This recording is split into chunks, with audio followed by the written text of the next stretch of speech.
नमस्कार, एक और वीडियो के अंदर आपका स्वागत है। चाइना से भारत के लिए एक बुरी खबर आ रही है। वो ये है कि अरुणाचल प्रदेश से 800 किलोमीटर दूर चीन है वो न्यूक्लियर फैसिलिटी को बढ़ा रहा है। उसके न्यूक्लियर एक्सपर्ट और सैटेलाइट इमेज के थ्रू ये खबर आ रही है। तो इसके बारे में इस वीडियो के अंदर अपन देखेंगे कि चाइना सैटेलाइट इमेज और एक्सपर्ट बता रहे हैं कि सिचुआन प्रोविंस के अंदर जिटोंग पिंगटोंग जगह पर न्यूक्लियर फैसिलिटी को बढ़ाता हुआ जा रहा है।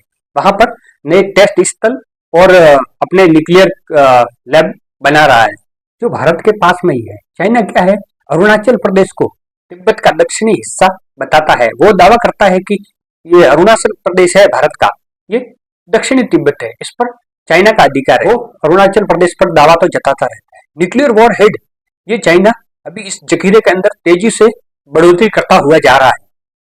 इसके अंदर क्या है, चाइना के पास में अभी बताए जाते हैं लगभग 600 के आसपास में न्यूक्लियर हेड बताए जाते हैं। ये ऑफिशियल से कंफर्म कोई नहीं करता है, लेकिन एक्सपर्ट ये बताते हैं कि 600 न्यूक्लियर वॉर हेड वो चाइना के पास में है और 2030 के अंदर ये 1000 तक संख्या पहुंच सकती है। ये भारत के लिए एक थ्रेट हो सकता है क्योंकि चाइना लगातार अपनी न्यूक्लियर कैपेसिटी को बढ़ाता हुआ जा रहा है। क्या है, न्यूक्लियर मॉडर्नाइजेशन कर रहा है।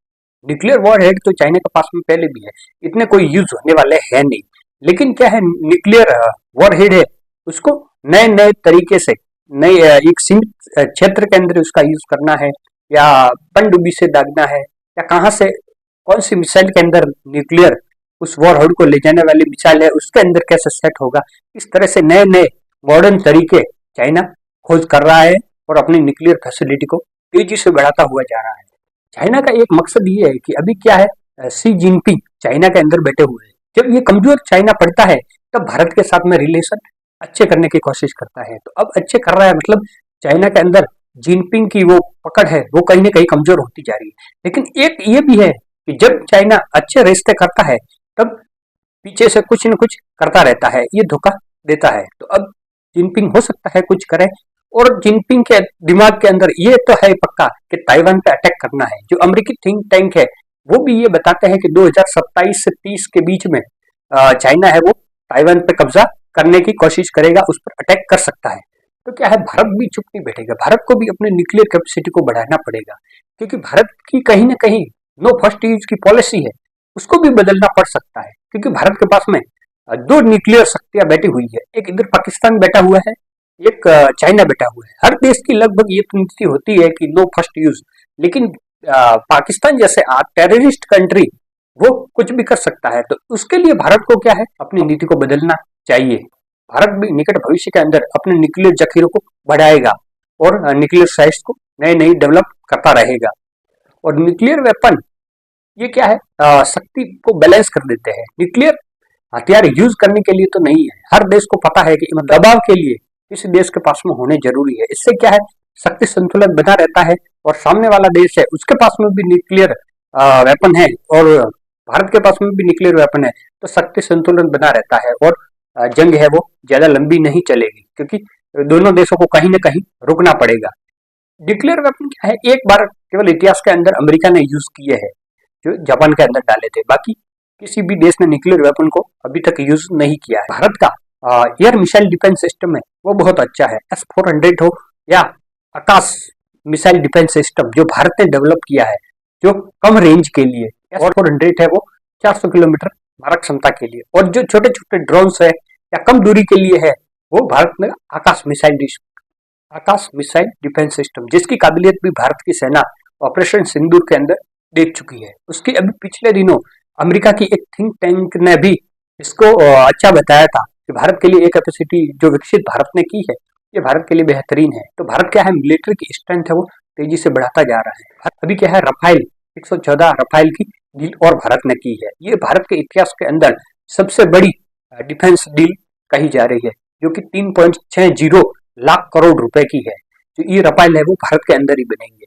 तो भारत अपनी मिलिट्री पे खर्चा कर रहा है और इसको तेजी से आधुनिक सेना बनाता हुआ जा रहा है। और चाइना का अपने हथियारों का जखीरा बढ़ाते हुए जाना अमेरिका और रूस के लिए खतरा पैदा करेगा। रूस और चाइना तो अलायंस है समझे जाते हैं, लेकिन अमेरिका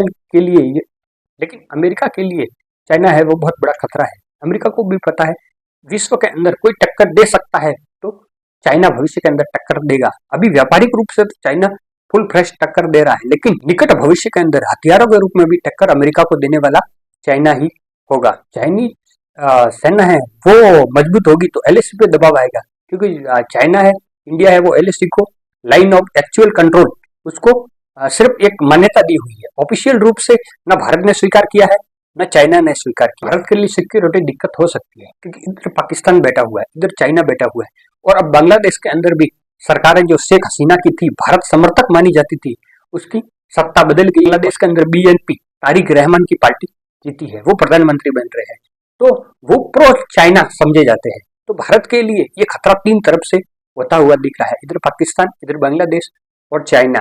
तो भविष्य के अंदर भारत को भी अपने स्क्वाड्रन जो तेजी से कम हो गए हैं, 29 हुए हैं, उसको बढ़ा करके 42 तक तेजी से पहुंचाना पड़ेगा। और जो एक्सपर्ट है सेना के, वो तो भारत के स्क्वाड्रन की संख्या 50 इतनी होनी चाहिए, तब भारत 3 फ्रंट पर वॉर लड़ सकता है। तो आने वाले दिनों के अंदर भारत भी इसी के अंदर लगा हुआ है, चाहे उसके लिए राफेल जेट्स खरीदने की बात हो, तेजस विमान को बनाने की गति तेज करना हो, या मिसाइल डिफेंस सिस्टम खरीदना हो।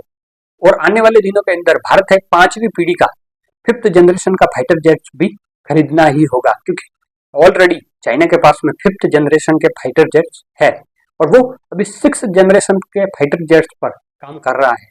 तो ये भारत के लिए बहुत बड़ा खतरा है। आने वाले के दिनों के अंदर भारत की रणनीति क्या रहती है, इससे संबंधित कोई खबर आती है तो हमारे चैनल पर वीडियो जरूर आएगा। ऐसे ही वीडियो देखने के लिए हमारे चैनल को सब्सक्राइब करें। वीडियो पसंद आए तो लाइक कर दीजिए, दोस्तों के साथ में शेयर कर दीजिए। ऐसे ही वीडियो लाते रहते हैं। मिलते हैं एक नेक्स्ट वीडियो के अंदर, तब तक के लिए जय हिंद, जय भारत।